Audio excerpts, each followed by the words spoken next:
Hello, and welcome to this part of the pond of the Bullfrog reviews, where the Bullfrog and the one, the only Newt. Face reveal at 100,000 subscribers. We're trying, people. You want to see that mug. I'm telling you, you'll like it.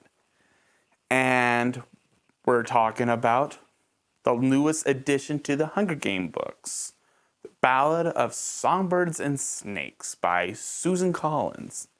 And I listened to this on Audible, read to us by Suzanne Fontana. I may be messing up that name. It's just that I'm bad with names. Take a look at my Lady and the Tramp, and you'll see how bad I was with names. But that aside, we're here to talk about this book, the newest book. It's about snow. Not that one. Really, Newt? You don't have to be literal. Oh, hold on though. Go back to the first one. Sorry, I can't help it. I like the show, and I'm a big fan of the books. But it's not that guy. Ladies, I know you like him.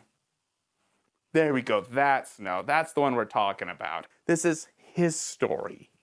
And it's pretty interesting. The story is 10 years within the Hunger Games. It's been around that long.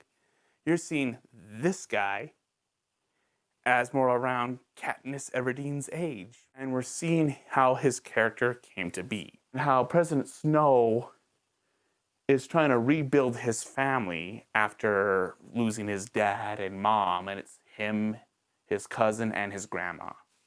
So you learn this guy actually had more humility. I mean, reading through this, I'm going, wow, this is interesting. It makes me want to listen or reread the Hunger Game books with this knowledge and see his characters play throughout the books and go, wait a minute. That actually, I see why he's doing that.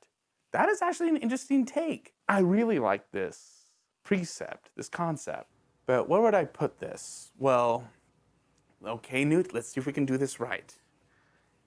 Okay, let's see. Because I rate books from 1 to 7, with 4 in the middle. 4 is our halfway point.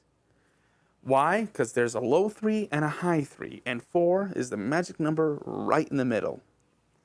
And a 1 is I can go outside, look at dirt, and I could see drama. I could feel the dirt and go, this is captivating. This is amazing. I just saw a worm that is awesome compared to what I just went with. And a 7 is something I could reread constantly and feel new. There's magic that doesn't die. And also, it is just plain great.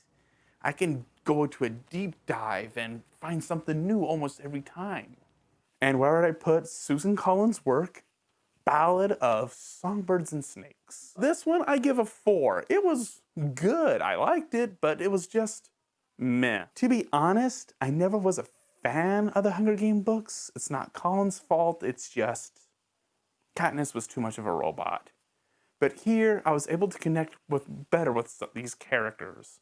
And it's so interesting with this book because you learn more about him and his mentality. And that is something I really liked about it.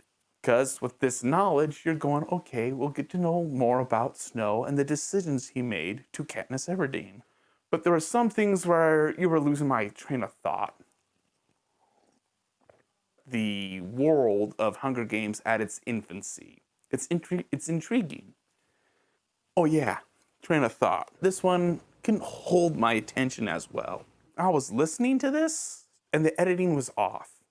I mean, you could tell they were making different shoots. You can hear there was a difference in a sentence sometimes. This whole thing was just okay. Write down in the comments. Tell me what you think.